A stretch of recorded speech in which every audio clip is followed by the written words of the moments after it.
Doctor గారు, అసలు edible gum అనేది ఎందుకు తీసుకుంటే మన వేసవి కాలంలో చల్లగా ఉంటుంది శరీరం చెప్తారా? ముందుగా ఇందులో ఉండే పోషకాలు ఒకసారి నేను చెప్తానమ్మా. 100 గ్రాములు ఎడిబుల్ గమ్ తీసుకుంటే 70 క్యాలరీల శక్తి వస్తుంది. ఓకే. పిండి పదార్థాలు 35 గ్రాములు ఉంటాయి. కొవ్వులు 0.5 గ్రామ్, వాటర్ 5 గ్రామ్స్ ఉంటుంది. ఓకే. ఇందులో అతి ఇంపార్టెంట్ది ఫైబర్ అమ్మ. ఈ ఫైబర్ మొత్తం ఇందులో ఉన్నదంతా సాల్యుబుల్ ఫైబర్.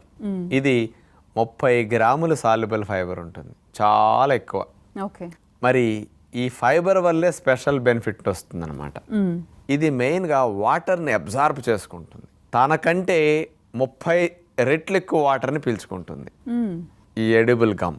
ఓకే. అందుకని దీన్ని గనక నీళ్ళల్లో వేసేస్తే నీటంతటిని పీల్చుకుని బాగా ఉబ్బి ఒక జల్లలాగా తయారవుతుంది అనమాట. ఓకే. అందుకని దీన్ని అట్లా తీసుకోవటం వల్ల నీటి శాతాన్ని ఆకర్షించి లోపలికి పంపిస్తుంది కాబట్టి